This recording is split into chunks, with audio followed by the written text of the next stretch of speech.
All right, looks like we're live. Hey guys, thanks for tuning in to Now That's Debatable. It's been a few months, been kind of busy with life and all, but we're back. We're gonna see if we can get back to a more regular schedule. So we'll try. We'll see how life goes. But um, got a special guest with me tonight. I gotta go. Want to go by Duke. Yeah, just Duke. Yeah. Okay. All right. So Duke, can you just tell people a little bit about yourself before we dive into the discussion? Okay. So I'm a pastor. I'm a father. I love God with all my heart. Of course, I'm always trying to do better, but ex-military, Mm-hmm. Army, Army Ranger, who? who, and you know, and I love the conversation that we're about to have. I love uh, all people. You know what I mean, and um, I do feel like that our country is, definitely in a crossroads. We're having an identity crisis, but I also know that that's never really not happened in our country. So, Yeah. but but I do love being an American. Same, man. Same. So the reason I was going to bring you on initially, kind of, I wanted to change the topic based off of the phone call that we had Yeah, because you were talking about the civil rights movement, right. and you seem to be pretty into it, and so am I. Like my mother, she was really big civil rights advocate. Back home, she had built this Black History Museum inside of this church. Oh wow. Yeah, so she was a really huge advocate. She'd make me and my brother do Black History projects on our own. It wasn't even part of the school. Yeah, So yeah, we yeah, just had to study it on our own. So yeah, yeah.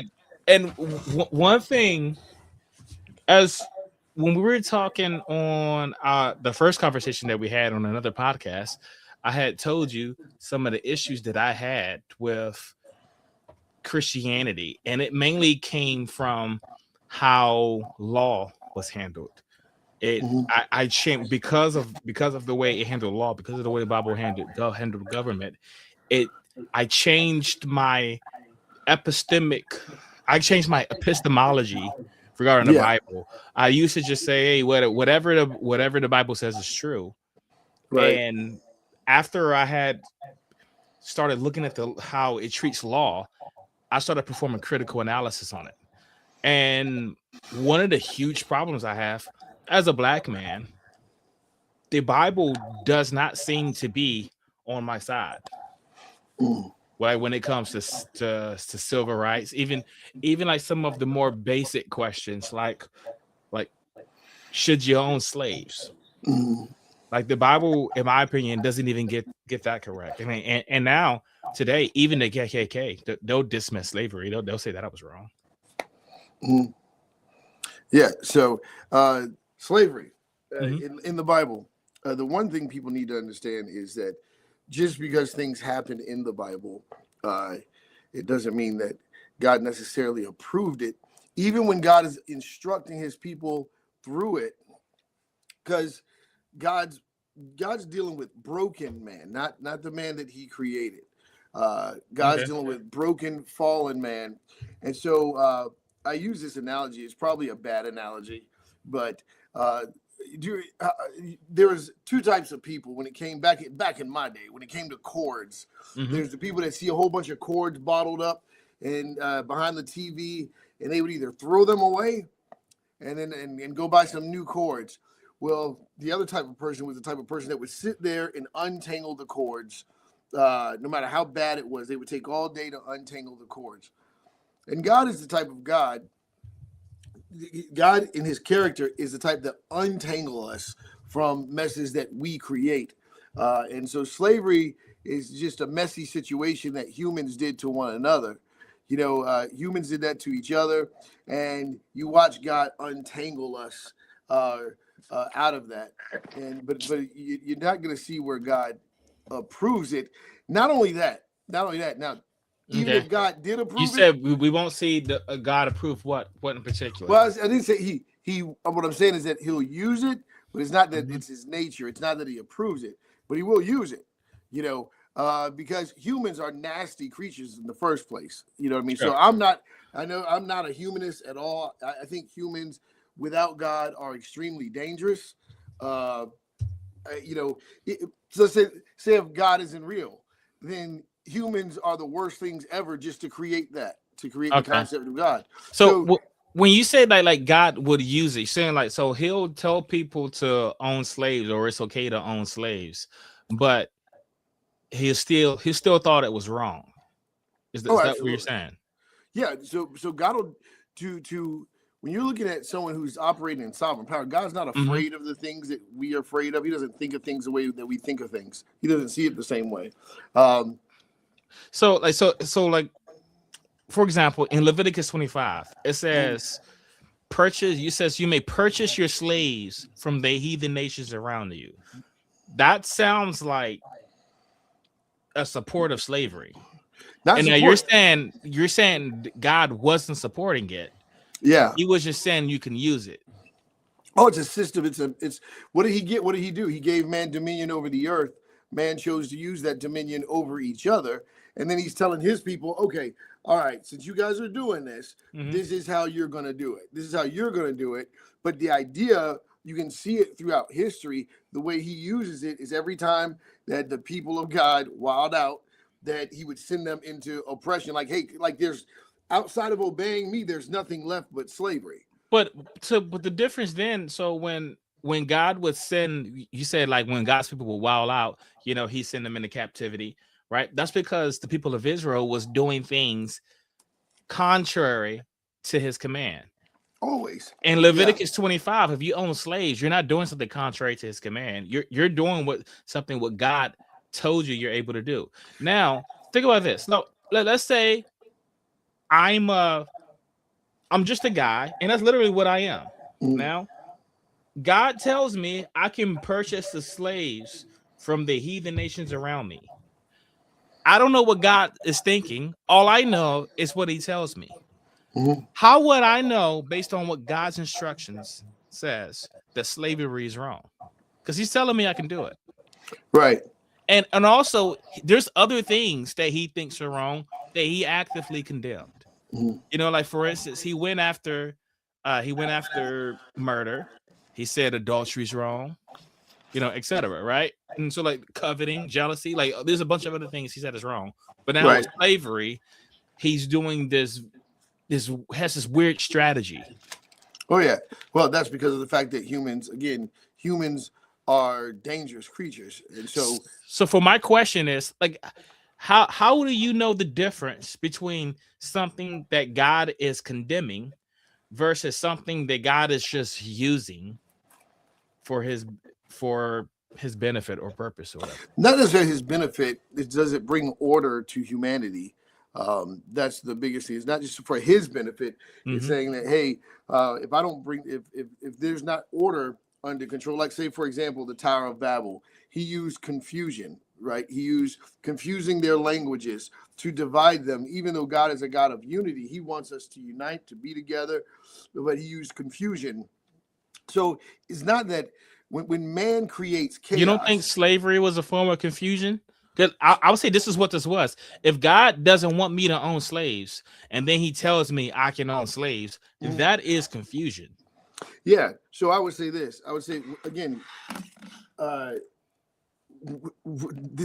human nature. Okay, watch this. Look in prison. There's very little difference between what happens in prisons and what a lot of slavery was like. Actually, there is a big difference. There is a big difference. We were way more chaotic. You're talking about like mankind, bro. Like we talking about nuking each other, nuclear bombs, and Mm-hmm. the things that humans come up with.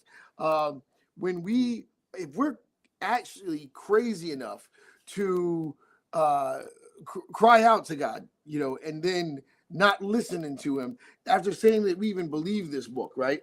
So this is a God that can flood the earth and all this other stuff, and then we have the audacity to not listen to him, right? That's how. But here's the thing. So the people who were owning the slaves, they were listening to God. Well, not all. They said, "Purchase your slaves from the heathen nations around them." Yeah. That's exactly what God told them to do. Right. So now, like, as a black man, right, as a descendant of slaves, of how could I look at this and determine that God is opposed to slavery? Well, I don't think he is opposed to slavery. Well, okay, watch this. Put it this way. That's what I'm saying. That's what I thought you were I saying. That is no, not I'm in saying his that he'll nature. use it. I'm not saying it's his nature. He knows how to like. I don't think God's opposed to slavery. I mean, he knows how chaotic we get. I mean, he's not Right. confused about. Does God think slavery is good, or does he think it's bad? Well, I think that he thinks it's not necessary, but we've created it. Yeah, right. I mean, nothing is really necessary. But what I'm asking is, when God looks at slavery, does that make God happy, or Absolutely. does that make no? It won't make God happy. Are people sinning according to God when they practice slavery? Are they in sin? Are they sinning? No. So slavery is not a sin. I don't think slavery is a sin. Okay. Yeah. All right. So I think it's unjust. I think that it's unfortunate. But when you look at human calamity, man, I mean, there's some jacked up people that need. There's some jacked up people out there. We're not just like you said. You can enslave the heathens. Mm-hmm. So as soon as I hear heathen, I'm like, oh yeah, these crazy people. Because there's people that need to be put in check. Right. Heathens exist. I mean, like heathen is just like non-Christians, which is exactly what people were in West Africa, right? So not necessarily, but I get what you're saying. When I say heathen, so if a bunch of Portuguese go to West Africa and enslave non-Christian Africans, are they doing something wrong?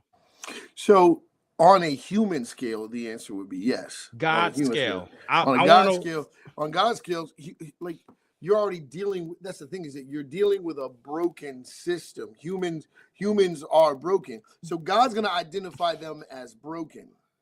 Okay, but he's the God of the slave. Is God going to identify? Is God going to identify them as sinful? Is sin one of the things? Is slavery one of the things that Jesus would have to die for? Yes. Okay, so slavery is wrong. Watch this. Jesus came to liberate. Slavery is an effect of sin. It's not sin, it's an effect of sin. The behavior is an effect of sin. Jesus came to liberate from sin and the effects. So to be a slave owner, you're just as broken as a slave himself. Can I ask a question? Just sorry to hop in. Can I ask a question? Sure. So, do you think murder is sin? Depends. Okay, I didn't ask killing. I specifically said murder. This is not like a trap. Well, no, I know it's just the way my brain works. It really depends.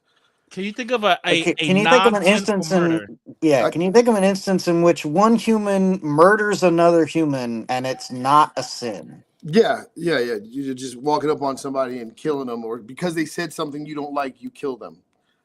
Okay, but that would be a sin, right? Right. Can you give me an example in which their murder is not a sin? Where murder is not a sin, no. Right, so it's always going to be a sin. Yeah, slavery doesn't work that way. Okay, I'm not saying that it's not. I'm just asking, so for instance, the outcome of murder, or one of the effects of murder, is that someone dies. The outcome of someone enslaving another person is that they're enslaved. Yeah. In all cases, the person that does the murdering is a murderer and sinful. Mm-hmm. In the case of slavery, is that the case of the enslaver? Yeah, that's what I mean about the slave being just as broken as the slave master. The slaver is just as broken as the slave himself. They're they're just as broken. It's manifesting in two different ways. The Well, brokenness of humanity. I'm not, but we're not really asking about the spiritual state of No. the slaver and the slave. What I'm saying We're is talking about the act. Yeah, that's what I'm So saying. if so, you're saying to own a person, you have to be sick. You're a sick person if you Are own you? somebody. But are you a sinner? You're not in sin, but you're sick. You're dysfunctional. So as a slaver, you're not committing sins. No, But as a murderer, you are. yeah. Just to confirm. Yes, because you're taking life. See, the thing about giving life a chance to live is that it can correct itself. Life can a slave master can learn that slavery is wrong. So there's a slave master can realize and get a revelation that this isn't right. Okay, but like it doesn't seem that there's a consistency. Like, I mean, yeah, murder, but also like in Leviticus, the same chapter that we're talking about owning slaves, it says you shouldn't eat shellfish. Right. And you can definitely come back from that, right? I mean, unless you're like deathly allergic to shellfish, you can definitely stop eating shellfish. Well, you could stop owning slaves. You could stop being a slaver. Right. So a lot of that had to do with just setting precedent, setting order, getting God's people in tune with him. He just delivered them, from Egypt, and he's building a nation to himself. And the idea is to keep them in tune with him. So build it upon slavery. Not just build it upon slavery, but the reality is that humanity itself was deprived. So I don't make up. So just so you guys know how I am, I don't ever make apologies for anything that God did in the Old Testament. I'm not scared to say he killed a lot of people, because he did. You don't see where the devil killed a whole bunch of people. You see God killing all the people. You do see God say now. But this kind of raises like the main topic, right? Yeah. Because now you understand my position of seeing the Bible problematic when it comes to civil rights. Because now you said slavery isn't wrong. So when we're telling people not to own slaves, on what moral basis can we say that? They aren't doing anything wrong. Well, so this is the thing. This is what I'm saying, is that when I look at the decision, if God allowed slavery, it's for a reason. I mean, I can try to speculate and figure out why, but it's for a reason that only he understands. I don't understand it all. I can only look at the scriptures and see where he told people how to treat one another. He told people how to treat slaves. And what I see God doing is then I watch him, also he says that you can do this through slavery, but he also sends a liberator for those who are oppressed. And so there's this idea that... But he's the one that oppressed them in the first place. Well, I'm talking about his people. What I'm saying is that there's... Yeah, but not the rest of us. But dude, you see, that's the problem. Well, no, it is us and them. Because I'm not Jewish. I mean, I don't think. Well, no. So here's the thing. So you say that, but you have to look at it like this. Genesis 12, the Tower of Babel, they were all together, right? Humanity was all together speaking one language. He takes one out, takes Abraham and his wife out. And of course, some of Lot's family, they follow, right? But God says, he takes out and says, I'm going to build a nation with you. So you have all of this man's culture, human culture, which in Genesis 11 shows that they're pagan. They're building towers to get there. They have their own ideas, right? They're not thinking about God. God takes one nation out and says, you're going to be mine. The abolitionists, were they wrong? Because remember, no, slavery was okay, right? So now, according to the Bible, Harriet Tubman would have been wrong. She's sinning. Right. So no, she's stealing property. No, that's completely different. And I'm gonna tell you why. Because it's all about God's timing. His timing is profound. His timing is so sometimes slavery is wrong, but sometimes it isn't. Like it was okay at a point, but then when Harriet Tubman was taking the slaves, then it was wrong. It's all about the will of God. So to me, it's all about the will of God. When you're dealing with corrupt man, because man has his own will. Man has his own will. So again, man's idea was slavery. Instead of the Europeans, when they came over here and they broke away from Great Britain, they didn't go say, let's look to the Lord and see what he says. They were like, hey, we need to go into the slave trade. But if they had looked to the Lord, he would have said, purchase your slaves from the heathen nations around you. Possibly it was a legal business at the time. Right. You know, I mean, yeah. Thanks to God, right? They were Christians. If they're listening to God, if they look to the Lord for instructions, they would have been practicing slavery, and they would have kept practicing yeah, it. I mean, they literally Right. they literally did go into slavery. So this is a great example. So if you look at it, they go into slavery, but what did they what happens? One of the first things they said was that, you know, you can't enslave you know, a Other fellow Christian, Hebrews. other Yeah. Christians, you know what I mean? It's And gonna be all this very stuff. indentured And most servitude. people underestimate how in like unfortunately But now, people dude, blame slavery but for don't you see the European. parallel? Oh So yeah. back in the antebellum South, like you couldn't enslave a white person. Right. Right. And that this is You what I'm don't see saying. how this is like just this is the creation of an apartheid state. Like Yeah, the but that's Bible is in full throttle. So yeah. I mean, so now we Well, no, have you're looking at humans. So when you now look at you're when looking you at go humans ahead. trying to do it. You're looking at humans doing it, not Yeah, God. so it was But they're doing God. it with God's instruction. Who the white people? The Israelites. Oh, the Israelites. Yeah, that's what I'm gonna say. Is that there's a so you have the Israelites and you have that whole slave thing, that whole time period. Honestly, all the way up to American slavery, right? So that whole time Well, period, that slavery was approved. Okay, I that mean, whole so when did it become not approved? At well, least according to God. well, this is what I mean. Is that it was a time of brutality. These are brutal humans, right? And then you I get mean, to I would argue that in the antebellum South, we were potentially some of the most brutal slave owning civilizations to ever exist. I can't make that speculation, but I definitely don't oppose that. Definitely, you know, it was Yeah, pretty so bad, my question is, where does it become not approved? Like, if right? the topic of this conversation, at least as it was introduced to me, was that the Bible supports things like the civil rights movement, but here you are saying that slavery isn't sinful and that God allows it. Yeah, So where slavery is how would we dysfunctional. defend civil rights when we say that owning slaves isn't wrong? Slavery was dysfunctional, but not necessarily sinful. Like I said, it's an expression of brokenness of the human culture, the human species. So human beings enslaving other humans is a construct created by the brokenness of humanity. It's not God's idea. That's not God's best for humans. That's not what he desires for us. So God doesn't have to be the origin of it. The Mhm. problem is whether God supports the abolition of it, and he obviously doesn't. So now you run ahead. Well, no, he does because he sent a liberator. So we do know that he sent a liberator, which was who's the liberator? Yeshua. You mean Jesus? So, okay, no, Jesus didn't abolish slavery. But he said nothing had, about it. Jesus didn't mention slavery at all. But when the law was brought up, he always said follow it. Right. Which So in the law, Mosaic law, is his full support of slavery.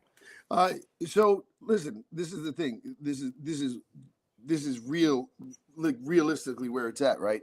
So when we get to that place where slavery is abolished, like the only reason slavery didn't exist in America is because I talked to you earlier about the contraband decision, where it was a financial decision. Who's your guest, by the way? Oh, that's my co-host, Facade. Facade. Yeah. Okay, so He's my have you co-host. ever heard of the contraband decision? In what reference? Have you ever heard of the contraband decision? In reference to what? It was a Supreme Court case, if I'm not mistaken. Yeah. Like pretty much. So, like the argument was from the Southwest, slaves are property. So, if slaves are property, when the North captures portions of the South, then it's contraband. They're allowed to take it. Right. Yeah, I mean, we kind of hold on to some of that as spoils of war in modern society, but yeah, and so that's the only reason slavery was really abolished, because the financial backing, the ability for the North to pay the South back was impossible. So the reality is, you know, the Emancipation Proclamation happened, but slavery is still going on today.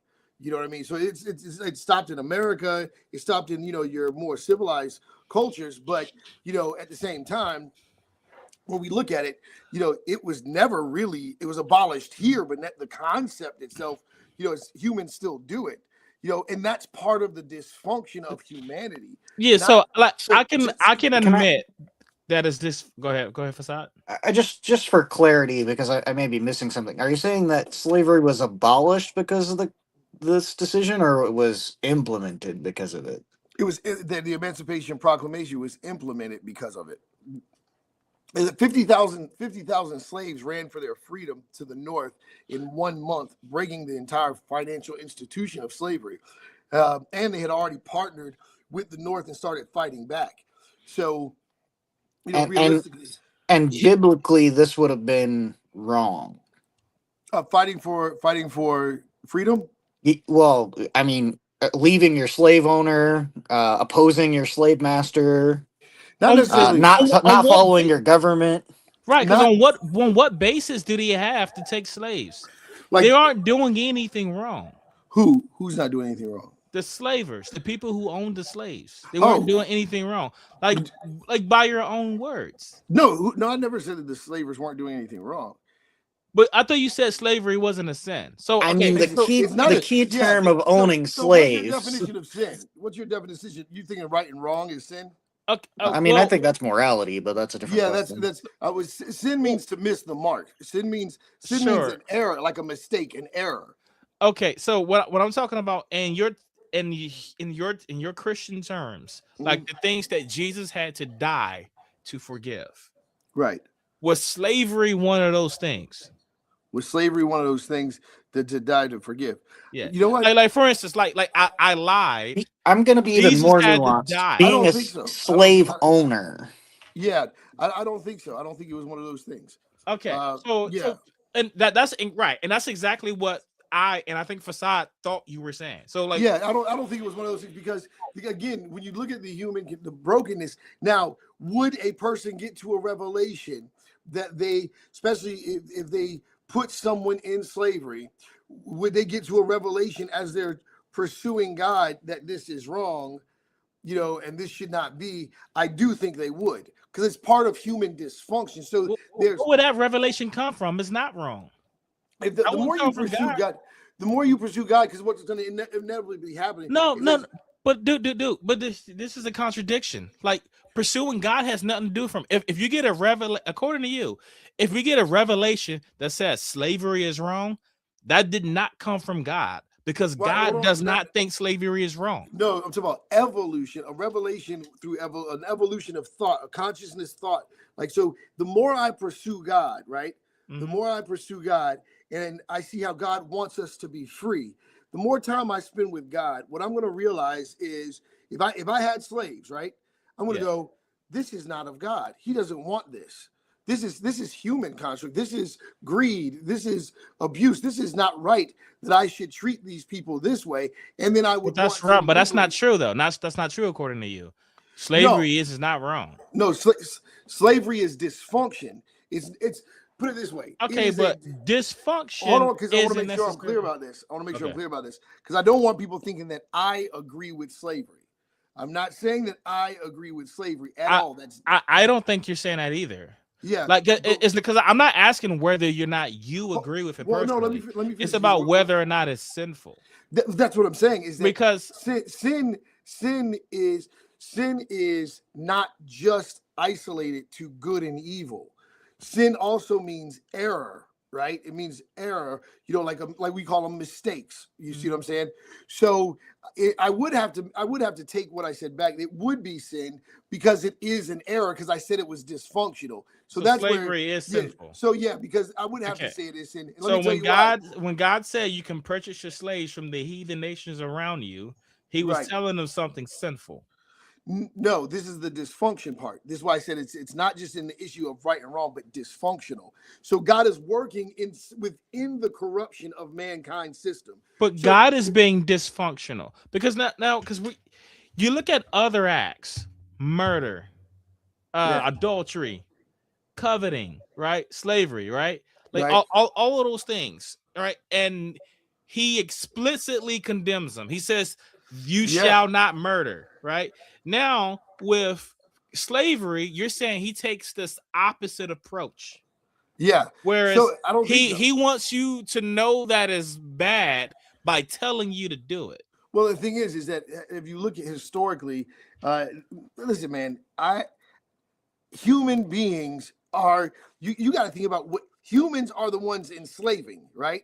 Mhm. Humans are the ones doing the beating, and humans are the ones doing the raping, and humans are the ones doing the murdering, and humans are the ones doing all this stuff, right? So humans are really the problem. God is saying, hey, my people, if you're going to do business, especially because he knows these same humans, they got to do business with each other. They got to own land together. They got to, they got to create culture together, right? So now God's going like, okay, if you're going to do business with these slaves or these you're going to purchase slaves, but you're going to treat them this way. You're not going to beat them this way. You're not going to do them this way. And he's working within the corruption. He's correcting within the corruption. But That's what I he just see. outright condemns other things like eating shellfish or committing Right. adultery. Right, but he's also very, very much aware of how deprived humanity is. So, like, he can say, "Hey, don't do this." Like, there's fathers out there that know if you tell your daughter not to date a certain type of guy, they're gonna date a certain type of guy. There's certain things you can control and certain things you can't control. Even God, being a father, knows that He gave human beings the ability to choose if they're going to listen to Him or not. So So I why gotta- give the law at all? Because they're going to be people that choose to listen to him. Just because there's people that choose not to listen to him doesn't mean there isn't people. But if you listen to him, then you're going to have slaves because he said you can purchase your slaves. He said you can. It doesn't mean you will. He said you can. Yes, right. So if you listen to him, whether you So purchase why didn't he or say you shouldn't own slaves? That way he didn't say that you definitely should own slaves. He's just saying you Yeah. shouldn't, Right. not necessarily you will. Yeah, because according to the way you're interpreting that, it will just make it a personal preference. Oh yeah, what it is. Well, then it's not sin. Then No, I'm talking. It's just a preference. Oh, no, you took the God part out of it. For human beings, it's just a personal preference. For human beings, I've seen humans on such a corrupt level. Like, so for me, I guess because I've seen the depravity of humanity, there are people that justify so much evil, right? That they do, and it's pure evil, right? And when I Would you say that murder's worse than slavery? You're taking life, so you don't even have that. Once that life is gone, it's gone. So okay, you don't have a chance. And so when God makes a command about something that is absolutely depraved, yeah, like the taking of another human life, he's very clear and forward that you shouldn't do it. Right. Thou shalt not murder. One of the 10 commandments. Yeah, he doesn't say. And then when we talk about something else, like thou shalt not take a person and make them your personal property, and treat them any way you want as long as you don't kill them. Yeah. And then he says, "Oh, you can do that because that's just like people. I know how depraved they are. They may go and kill people, and I can tell them don't do that. But if I tell them they can go and abuse people and treat them as property, they may rebel against that argument. But he didn't. So I'm going to tell them they can. But he didn't say that though. That's what he did say. That's literally what Leviticus 25 says. Leviticus 25. First of all, one of the things is that I want to look at the words ivad that genuinely means servants, right? So these were servants. Now I do believe that abuse took place because you are still dealing with humans. When I look at the story of Abraham and Sarah and Hagar, this is one of the biggest problems that I had with it. They had a servant girl, and in their culture, this is how deep that slavery concept goes. Obviously, this is before the law. It's so dark and twisted because God tells Abraham and Sarah they're going to have a child. Sarah doesn't believe it. It says, "Oh, take one of the slave girls and just get her pregnant." And and that always bothered me. That was always like, wait a second, but this is the situation. Are you saying that that's what's taught in Leviticus 25, verse 40 and beyond? You're saying that's indentured servitude, not slavery? No, that's not what I'm saying.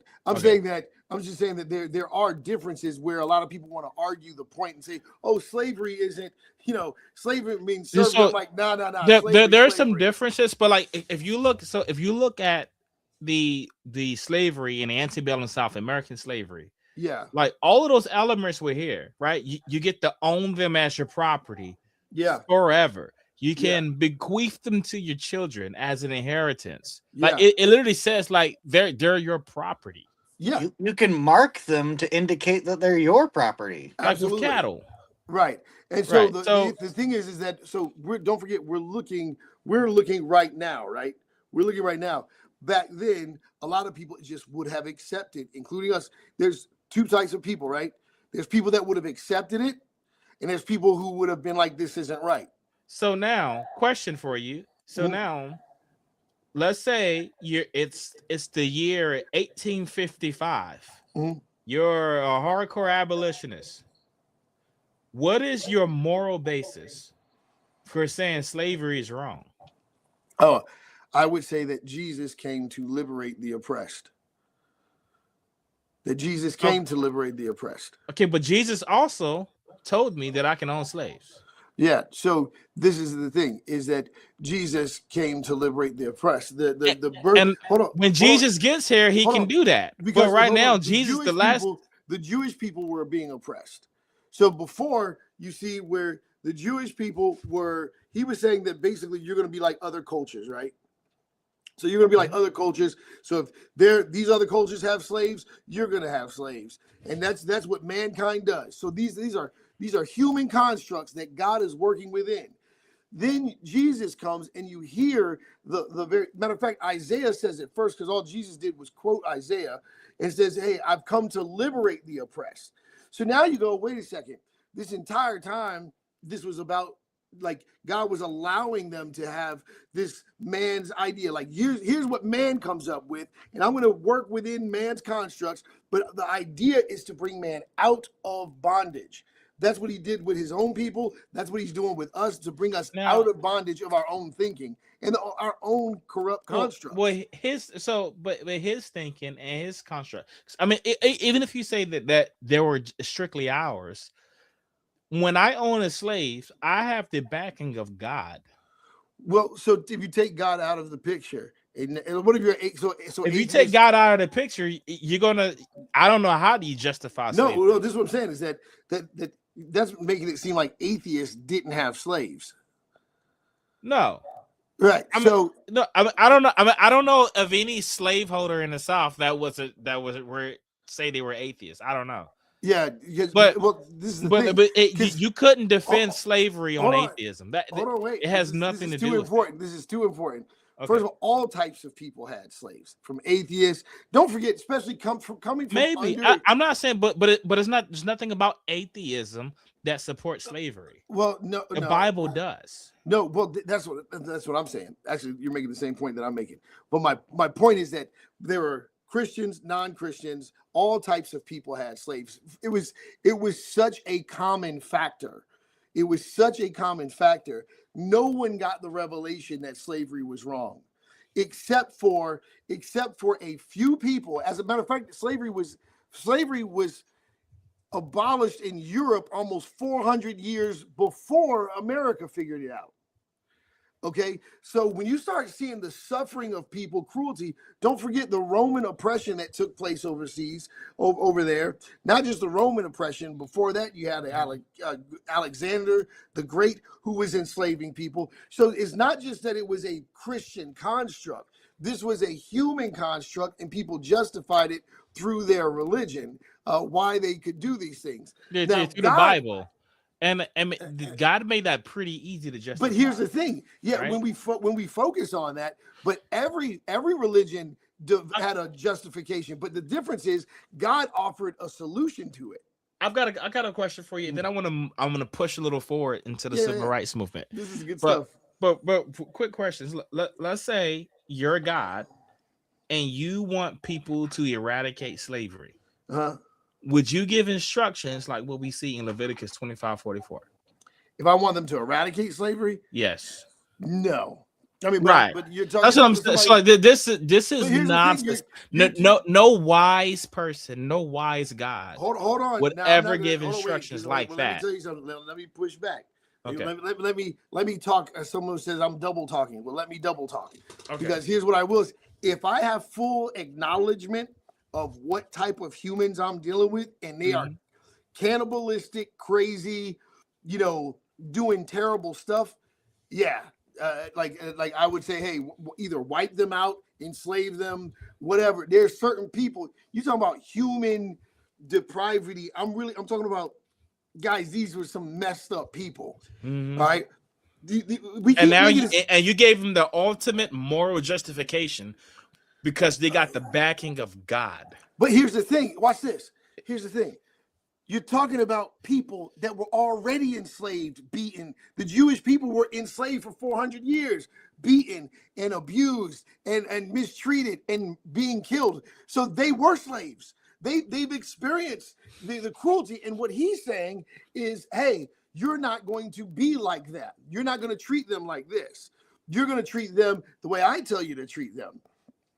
You know, Okay. so, So hold on. now let's Which includes being able to beat your slave, and as long as they don't die within a day or two, that's fine. Yeah, they were tough. Yes. So I don't see how that's Good. much different. That doesn't Yeah. make it good. Yeah. No, I'm not trying to make it look good. I'm just trying to say these were not the humans that you think they are. These are not those people. These are wild folks. And so like again, I don't make apologies for anything that God does because he knows why he allowed it.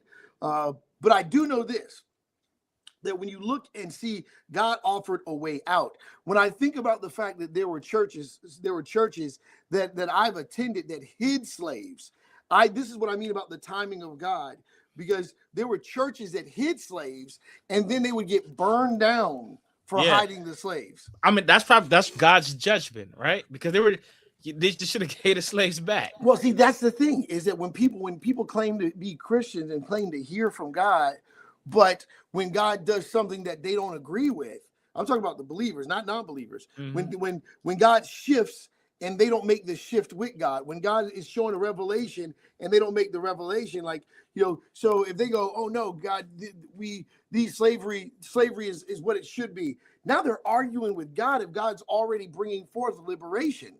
If God is saying, no, the time for this is over, the same way he got people out of Egypt is the same way he delivered black people out of slavery. So now let's push ahead to the civil rights movement. So Martin Luther King, he was fighting against segregation. Was he wrong? Martin Luther King said he was fighting against segregation. Segregation. Me personally, the difference between the Exodus with the Jewish people and the liberation of black people is the Exodus. The Jewish people had time to create their own culture. Mhm. With black people, it was like, you're free now, but you still have to go like down the street from where you used to be oppressed. They never really able to really cultivate their own culture. Black So people, when Martin Luther King was fighting out against segregation, was he wrong? Like when we had to sit on. you want a yes or no answer? You want a yes or no answer? Yeah. I got you. Yeah, no. When he was fighting against segregation, is segregation wrong? No, he wasn't wrong. But no, segregation isn't wrong either. Segregation is not wrong either. Okay. Now, you're a very consistent Christian. Yeah, you're very consistent because the Bible does not condemn segregation either. Yeah, it supports it in Romans 13. Yeah, segregation is not wrong either. The idea though is that if you're going to integrate, then you become part of the culture. Say, for example, if I adopt a Russian child, now I come from a black family. If I adopt a Russian child, I don't become Russian to fit that child. That child becomes, it comes into my culture because I'm adopting that child. And integration, the problem is that integration more or less forced something that needed to happen organically. Integration forced it. It may have seemed like an immediate solution, but clearly look at where we are today. We might be united, but we understand each other less. We think things may be illegal, but we understand each other less than we did before. Segregation, if it happened organically without government forcing it, I think there would have been a natural integration instead of forcing integration. I agree about the natural and like integration. I mean, because like the natural integration, that's why the Jim Crow laws were created in the first place, to prevent natural integration. Right. So, but the government segregating isn't even bad. So now I gotta ask, on what moral authority, what moral grounds do the civil rights activists have? Because that was their advantage. They were fighting downhill because they had a moral high ground. Yeah. That was their advantage because they were fighting against something that was wrong. So, because really, now according to you, it seems like I guess we're not even on a level playing field. They're fighting uphill battle because in Romans 13, you need to follow the law. Regardless, it doesn't even give you a caveat. So the people who weren't getting up from the seat on the bus, they were sinning. Marching in the streets and impeding traffic. Not dysfunction, but not sinful. There's a difference. Chaos is chaos, man, and you're dealing with humanity. Look, like when you talk about the grief of God, because that's literally what happened. Like Genesis 6, grief of God. When God sees humans being cruel to one another, not only does it break our hearts, there were all types of people, white, black, that saw the cruelty, that didn't own slaves. They weren't slave owners. They had nothing to do with it. And when they would look at the news and see the cruelty of other white people and blacks, or hear someone dogging out a black person, their hearts would break. They would have compassion.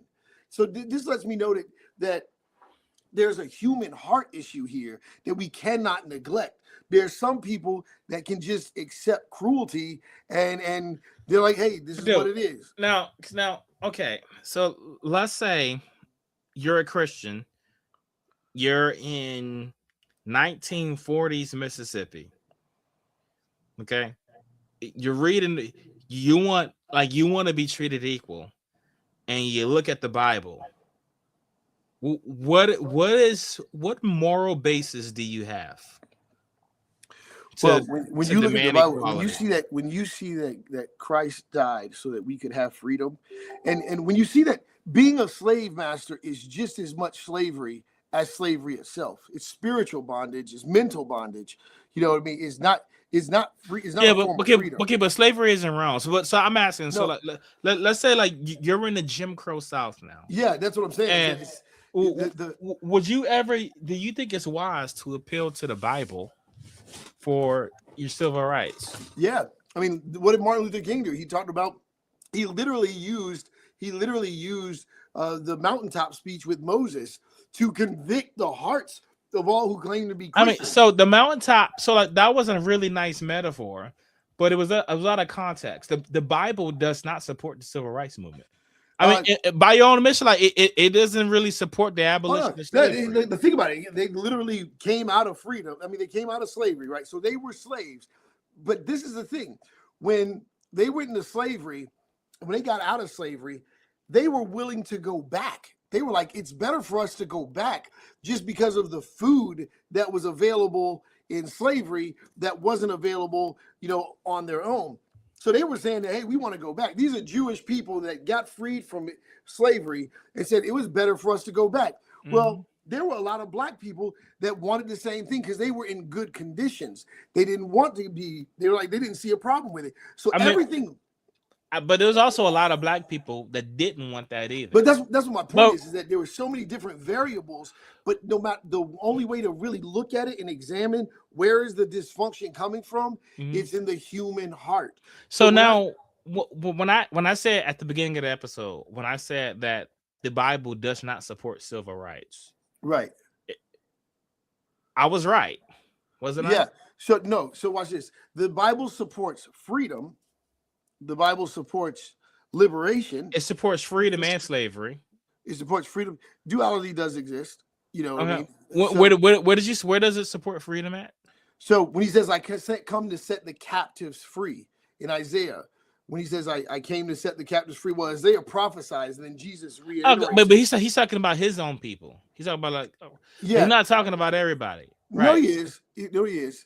He just because he's not just talking about eternal life. He's talking about. But he doesn't want to free the people that God said they can enslave. Well, think about it. But when he said it, Jewish people were being enslaved then. With all this knowledge from the Bible that we get, it was written by enslaved people.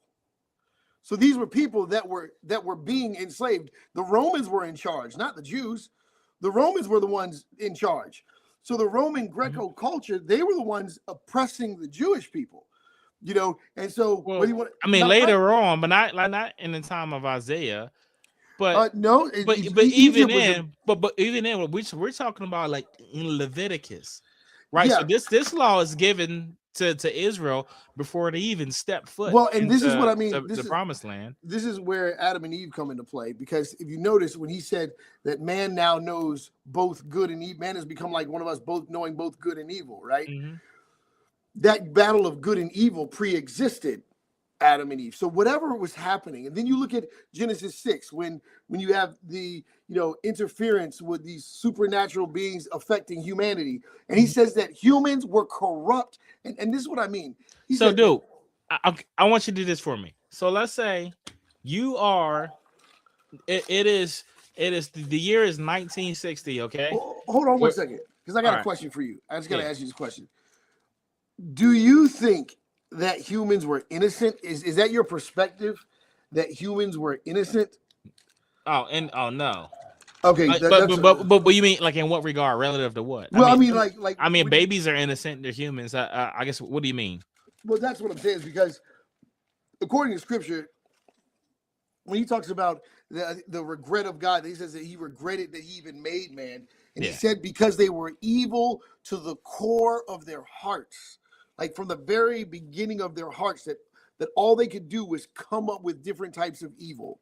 Okay, and so when I look at what God was really dealing with, I guess I don't want people thinking I'm being cold-hearted, but I'm also not going to be fooled by human beings. Well, I don't know. I don't know if anybody thinks you're being cold-hearted. I don't. I think you're kind of just demonstrating my point. Yeah, that the Bible doesn't support the civil rights movement. I think it's bigger than support. I think it's bigger than support the civil rights movement. It is actively in opposition. So how is it? No, let's say, well, the year is 1960. We're at Howard University. Mm-hmm. I'm a white guy and I'm a staunch segregationist. I was invited to defend segregationism, right? And you are an avid civil rights activist. Uh-huh. Now we're both going to use the Bible to argue our respective points. Do you know what's funny? Who do you think is going to be able to make the stronger biblical argument? Well, one, whoever's in their word the most. That's the biggest truth. Whoever's in their word the most. But this is okay, right? Like right now. So no, I'm saying right now. You're definitely in the word more than I. I used to be in it a lot. Okay, but right now, with the Bible available, but here's my point: is that the Hebrew Israelites and the KKK literally have the exact same conversation. They believe the same things. And they both use the Bible. Yeah, the KKK uses the Bible the same way. And what's funny is the KKK wrong in the way they use the Bible. Yeah, they're wrong. I got to interview the Grand Dragon of the KKK. He's definitely wrong. You know what I mean? He's okay. Way off. Okay, so what about okay, I don't want to nitpick every single KKK doctrine, but like in regard to slavery. Well, right? no, but they're right on that. There's a logic. But they're right. Okay, they would be right on slavery, even though KKK even denounced slavery. Yeah, and the Bible doesn't. So, but just think about, isn't that wild? That the KKK knows slavery is wrong, right? But God doesn't. No, He does. That's why He came to liberate. But He knows it's wrong. That's why He told them they can have slaves. No. So watch this. He knows that it was dysfunctional and it was not best for humanity. That's why He gave them a revelation of the Messiah. Jesus' name means salvation from whatever it is that's trying to destroy you. Salvation. That's what His name means. Yeshua means salvation. The definition of Yeshua is salvation. So but slavery was set up by like in the context of Leviticus. Slavery was propped up by God's commands. Okay, God did not create slavery. I didn't say that. I said it was propped up by His commands in Leviticus 25. Right. So in that day, so God is saving people from things He commanded. Not things He commanded. A revelation. He commanded the Hebrews to take slaves from Right. the nations around them, and He he said you commanded can. them not to take slaves from other Hebrews. Right. So So watch those are this. two commands God gave.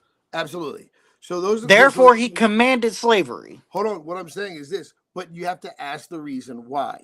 Because I would rather listen. If I would rather be enslaved by someone who's in the hands of God than enslaved by someone who's not in the hands of God.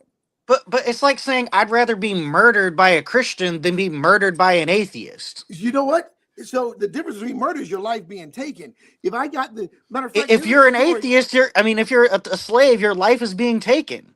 No, Like no, literally, it doesn't become yours. You you become someone else's property. that's metaphorical because you're still alive you're still alive. Like someone else can get a revelation that it's But you wrong. don't own Have your you ever, life. just out of curiosity, you ever read Up from Slavery?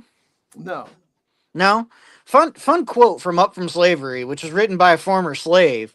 He said, when we were on the ships, that we had the option.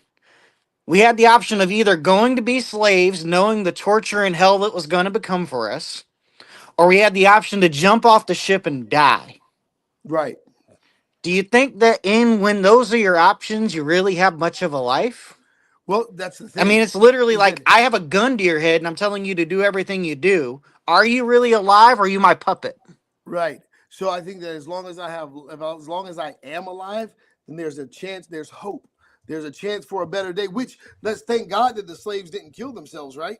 I mean, Because some did. They jumped off the boats and died. They right, committed but suicide because they refused to that's live what a I'm life of saying. slavery. That's what I'm saying. But we're the descendants of the ones that didn't. We're the descendants of the ones that hung in there. We're Well, the I mean, by descendants. proxy because everyone else is dead.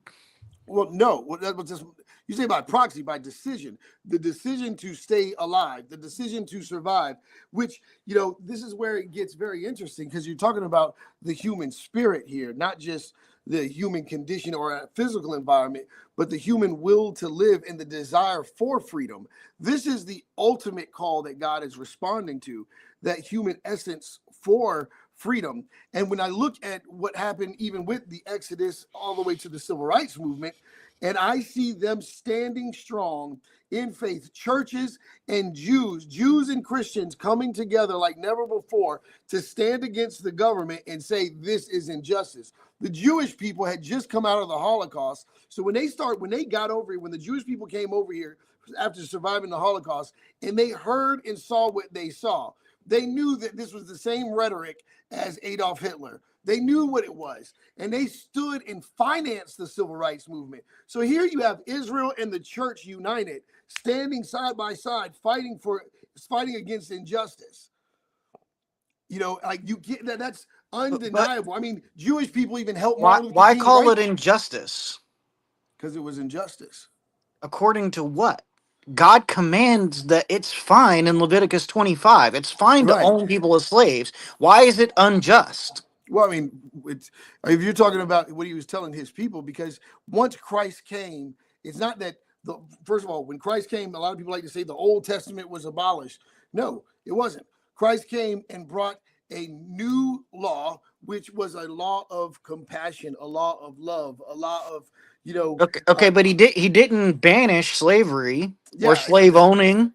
yeah, yeah, He didn't say stop owning slaves. As yeah, a matter which of is why fact, we in the need to New be. Testament, we see Paul saying, "Go back to your slave I owners." was going to bring that up. I think I brought that up to you earlier, Josh. That God actually, the reason why is because when he told the woman at the well that the truth is what makes you free, and that's just a reality that we have to accept. That no man, no woman, no person can just take our freedom, right? And so, but when we have truth, we are naturally empowered. And when I look at 1 Timothy chapter 6, you guys got your Bible on you. If you go to 1 Timothy chapter 6, he literally says, if you find yourself in bondage, and this is a lot of people like to write slavery off into the Old Testament, and I'm like, nah, it's there in the New Testament. If you go to 1 Timothy chapter 6, he actually says, and a lot of people see this as disgusting, but they don't know the heart of God. and if you look at it, he actually straight up says that if you find yourself in bondage, don't count your slave master as a, as a predator or oppressor, but see him as a brother, see him as a brother in Christ. And it's like, wait, you're asking people to be okay with slavery?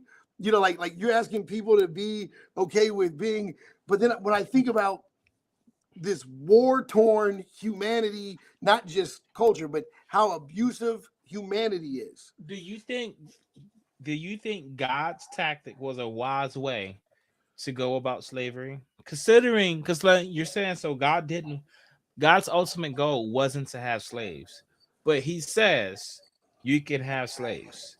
Yeah. Considering the fact that the people who own slaves use God's instructions to justify the ownership of slaves, would you say that was a wise tactic on God? I will never try to be wiser than God. The only thing I can do at my best is try to understand why. Do you think, what if God, by telling people you should murder, was trying to prevent murder? Do you think that would be a wise thing to do? Yeah. So, that's what war is. Kill. You go to war to have peace. That's the confusion. That's the duality. No. I'm just talking about we're not even talking about war. Like I'm talking about just straight up murder. Like I pick up an axe and go chop my neighbor in the head. Yeah. Like do you think it would be wise? Like abortion, just kill a baby because you don't want it. So we can have you back on and we can discuss abortion. No, I'm not trying to switch subject. I'm saying it's the same type of concept, like just to murder something, just to, So if the goal is to prevent that, do you think it's a wise tactic to tell people to do it? Well, once Pandora's box was already open, you don't get to control the consequences. Okay, but what I'm asking is, if let's say I don't want my co-host, I don't want Facade to murder people, and so since I don't want him to murder people, I tell him to murder people. You think that would be a wise tactic? Yeah, no. But that's So not what. Now you take that and replace it with someone that you believe to be omniscient. Yeah. So the reason why, and again, that I would say that he had already gave his people distinct instructions through, the law, right? Thou shalt not kill, thou shalt not, right?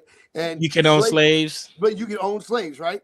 So this means that what he's doing here is saying the priority of keeping life, maintaining life, protecting life is higher than social structure, such as slavery and rich and poor, racism, all that stuff. So preserving life is on a higher pedestal. This is on a lower pedestal. Slavery is on a lower pedestal than taking life, taking breath, because this is where people go into judgment. This is where people, get cast into heaven or hell. But the way the Bible treats slavery, it doesn't seem like it's on a lower pedestal. It looked like it's on the opposite side. Because he's not saying, hey, slavery is bad, but it's not as bad as murder. Yeah, he's saying go and purchase slaves. Yeah, and it's also because what's interesting. There's in Second Kings chapter 5, it's a story about a little slave girl that was an Israelite that got taken by a King Naaman, and her approach. When she's a slave girl, she knows that the prophet can heal him of his disease. And her approach was to say, okay, I'm in this bad situation. And she introduces her master to a prophet of God who they just defeated, because God says to be good to your enemies. So it's not just a slavery concept, right? It's like, because there's a lot of opportunity to be offended by slave masters and offended by this, but when you look at what God is doing, when this little slave girl who's just been taken over, she goes, I wish my master would go see the prophet of God. And there's this level of strength that comes from this unbreakable mentality that happens when you go, because I know who the one true God is, nobody can put me in bondage. Even if I'm in physical bondage, no one can break my spirit. And I think that this is where, when we look at the offense of slavery, because it absolutely is offensive, I even think it's downright disgusting. However, for God to allow us to experience that, when I say us, I'm talking about humanity. When God allows humanity to experience something like this, it is like, hey, this is. What if they tried to re-implement it? If they try, who would try to re-implement it? I mean, the government. Oh, then we wilding out. I mean, the government's not God. Yeah, I mean, shit. I mean, okay, but the government wouldn't be doing anything wrong.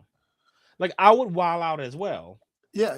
What I'm asking is, as a Christian, on what moral basis would you have to wild out? Liberation, but I would think more like. See, this is where I think more like the Ephesians 2, the one new man, the church in Israel together, standing together, because we now know we're not those people anymore.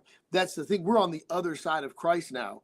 This is where there is a difference between the Old Testament and the New Testament. Okay, we have liberation now.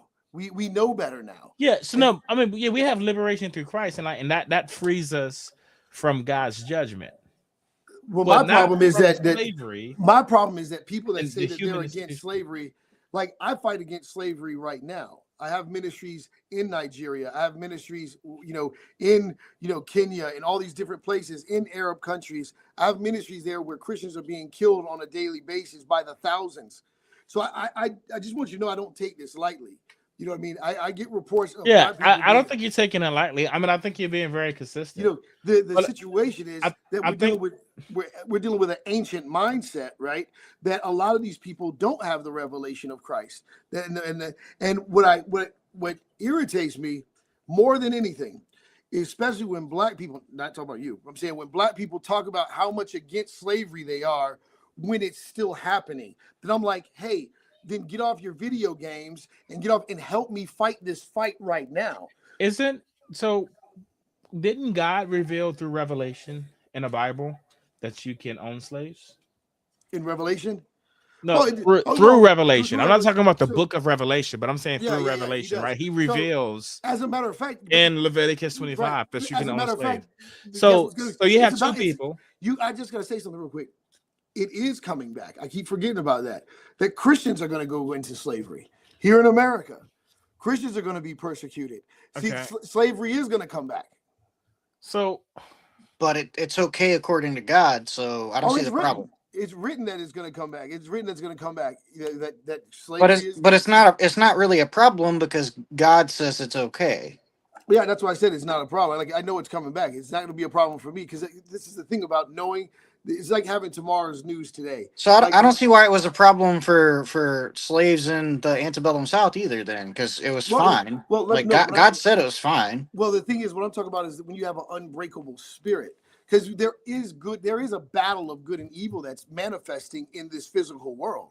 And that battle, so that when he says that our war is not against flesh and blood, but principalities and rulers of darkness, that these rulers of darkness are going to be people that are that oppose the liberation of God's people. Would you be okay with bringing slavery back the way it was in the 1860s? In the 1860s? No, but it's going to happen to us. It's going to happen to me, not you. But why would you oppose? When I said, oh, wait, you said, would I oppose it? No, yeah, well, I asked if you'd be opposed to it, and you said yes, and I'm asking why you would oppose it. No, I'm saying there's nothing I can do about it. It's going to happen. Well, I'm not asking is there anything you can do about it. I mean, there is things you could do about it, whether you wanted to or not. For instance, you could take the same thoughts as up from slavery. You could say, I'd rather die than be a slave, right? That's something you can do about it, right? Yeah. You could rebel. You could try to escape to freedom. You could do. I mean, there are a number of things you can do about it, right? Principle. I'm talking about the principle. I can't stop the persecution like, of Christians. Are you opposed to America reverting back to antebellum South slavery tactics? Well, we'll find out real soon. Okay, but like in either case, what verses in the Bible are you specifically going to use to argue against it? Oh, the Isaiah, the scriptures that promote freedom. The scriptures that caused have you ever heard of what was the guy, the Black Robe Regiment, where preachers The Black Robe I know Regiment. the Black Robe Regiment Yeah, is. yeah, the Black Robe Regiment, where preachers took off their robes and had on uniforms to fight And fight the British. to fight the British, right? And so there's a point where you do have to make a decision. This isn't about just, like you are going to make a decision on what side you stand on. Like, I would fight. Now, how does the Bible inform that decision? Well, think about it. The one that God said what He did in Exodus, but every single time when we look at what God you got your rifle, right? Yeah, you got your rifle, and you can either fight in support of or against. And looking at the Bible, which one should you take? Yeah, I'm going to look at the New. You want to have and let's say you want to have I want to have the most biblical position.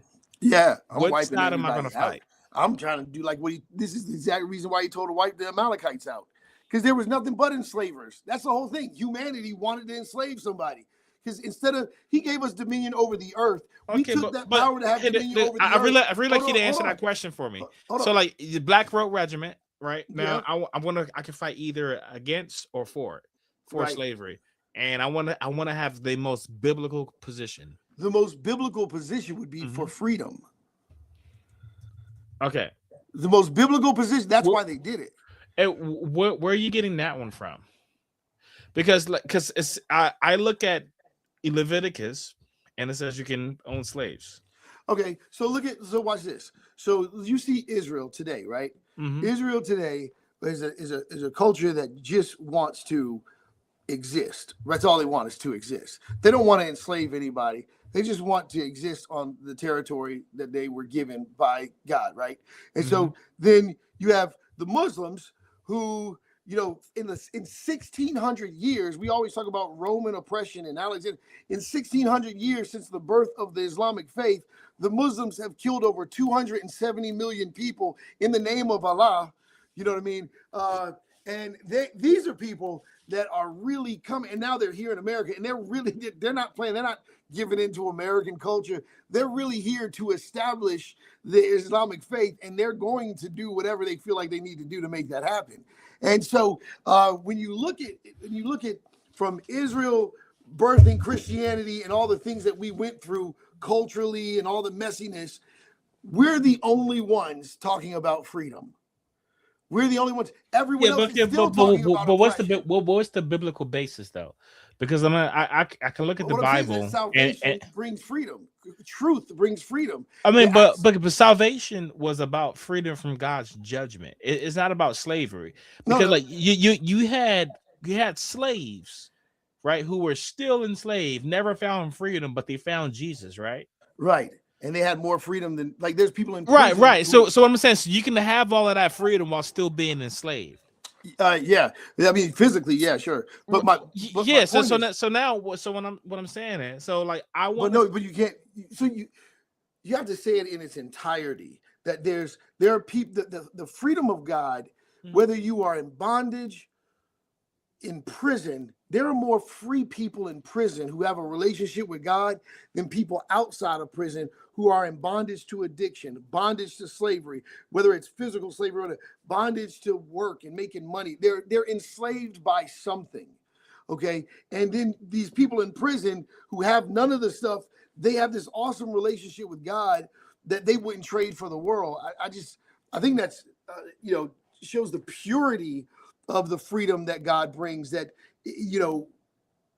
when you look at what man does to each other and how man rips each other apart, man judges each other, and humans are horrible to each other.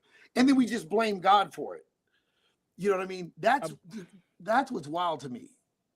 When I'm like, even if you don't believe in God, it's like, if you don't believe in God, then your position should be, man, humans are so evil, they created the idea of God. I will never trust a human with the level of hatred that atheists have for the idea of God. I don't hate the idea of God. Oh, well, here's what I'm saying: is that like the way that they put everything on God? It's like, well, according to your belief, if you know that God isn't real, you know without a doubt that God isn't real, then you should have all of that frustration and anger and questioning towards man. towards human beings, Well, not God. I think that's what most atheists would say. Like, I mean, that's my position. So, like, I mean, I don't believe in a God. I think that there were people who wanted slaves, and they had a book that justified everything they wanted. Like, it was an ancient group. They wanted to slave other nations, but not See, each other. And they made up a God who supported that position. yeah, but the thing They were is that, also misogynists. They had a misogynist God. I mean, that's but the thing is that there were so you're pointing out, because this is what was colonized around the world. This is what was colonized, but you're missing the fact that all these other cultures with all these other different religions, they were doing it. Some of them didn't even believe in God. Like Alexander the Great was doing it for pure power. He didn't believe in a God. right. He doesn't have to, right. But what I'm He saying was just is doing it out of like his desire to dominate. right. And so Alexander the Great would have a harder argument to make. But But here's the thing. but if you do believe in God, it makes things easier for you, because now you have this being with so-called authority, and he's backing everything you say. But then He's supporting your slavery. But I like to go ahead, give you a last word. We come into the end. No, Yeah. no. Yeah. No, because when I look at the Egyptians, Uh-huh. Pharaoh identified himself as God. The Romans, Caesar identified himself as God. Mhm. The Buddhists, they didn't identify themselves. The Buddha just found enlightenment. That was his thing. But when I look at the Muslims, they identify Allah, and Allah was the one that told them to slaughter.